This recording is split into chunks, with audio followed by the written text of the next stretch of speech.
Après la quadrilogie de ceux de Cornauduc ainsi que les 2 tomes de Bébert au bistrot que j'ai bu goulûment, j'ai eu envie de rester dans l'univers Cousumouche avec le martyr du pape Kevin, écrit par Michael Perruchou qui a également œuvré dans les livres que je viens de vous citer. Et Le martyr du pape Kevin est son 5e roman.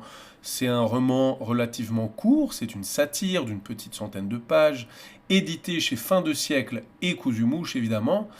Et je vous avoue qu'en tant que bon catholique, je ne sais pas, en tout cas en tant que catholique, la 4e de couverture m'a immédiatement intrigué.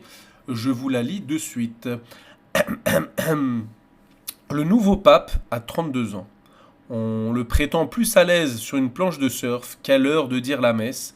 Il semble préférer les scènes de concert au balcon de Saint-Pierre. Au Vatican, on s'arrache les cheveux, mais le pape est à la mode et des foules de jeunes convertis se pressent dans les églises. Alors, le jeu en vaut-il la chandelle? Voilà, là, finalement, j'ai envie de dire que vous soyez athée, croyant, non-croyant, catholique, protestant, ce que vous voulez, il y a des chances que ça vous titille. Et pourquoi? Parce que le point de départ, il est presque aussi absurde qu'efficace. Oui, face à une perte de vitesse, l'Église catholique cherche à reconquérir ses fidèles. Et pour ce faire, elle mise sur ce pape totalement inattendu, Kevin, 32 ans, passionné de surf. Mais derrière ce choix se cache en réalité une stratégie bien orchestrée.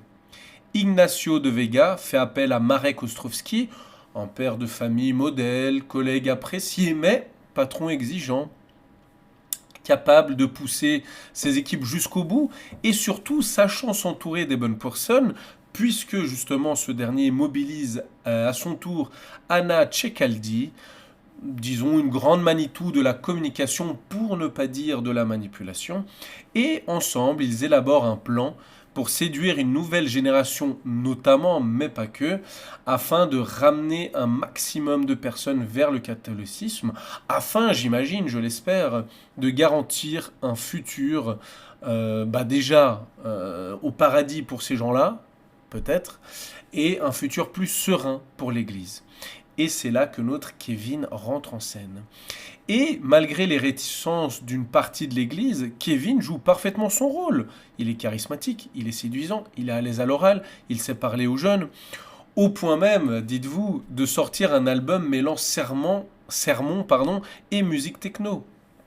Alors, j'en dirai pas plus sur l'intrigue, mais disons que tout l'arsenal du capitalisme et surtout du marketing, qui est l'un de ses outils les plus puissants, est mis au service de l'image de l'Église. Et encore une fois, si l'objectif final est peut-être, selon la doctrine catholique, de sauver des âmes, il faut dire que les méthodes employées sont loin d'être catholiques. Le titre ne trompe pas. Le martyr du pape Kevin annonce que tout ne se déroulera pas comme prévu, notamment pour ce jeune pape d'un nouveau genre. Et bien que étant croyant moi-même, et convaincu d'ailleurs que Dieu a sans doute beaucoup d'humour et d'autodérision, j'ai passé, je vous l'avoue, un excellent moment de lecture. Le roman est concis, drôle, intelligent et propose une réflexion pertinente sur certains mécanismes et défaillances de l'Église. S'il y a bien une critique de l'institution, je n'ai jamais ressenti de moquerie envers les croyants, la foi ou même Dieu. Et au fond, avoir la foi et adhérer à tout ce que dit l'Église, ce sont deux choses très distinctes. Que vous soyez donc croyant ou athée, je vous recommande donc sans hésitation Le martyr du pape Kevin. De toute façon, encore une fois, si le 4e de couverture vous parle, go, vous verrez, ça se lit mais tout bien, très rapidement, et c'est vraiment drôle. Et d'ailleurs, dans un registre qui me semble-t-il, comme ça de loin, je ne me suis pas encore lancé dans cette lecture, assez proche, toujours chez Cousumouche. Décidément, j'adore quand même ce qu'ils font. Franchement, merci à eux de m'envoyer ces bouquins. Vous pouvez d'ailleurs retrouver une interview actuellement sur Signé Genève, donc le complément de la Tribune de Genève, de Sébastien Couture, le directeur artistique des éditions. Mais voilà, je parlais de ma prochaine lecture déjà, qui sera Les mots du prophète de Marc Lévental.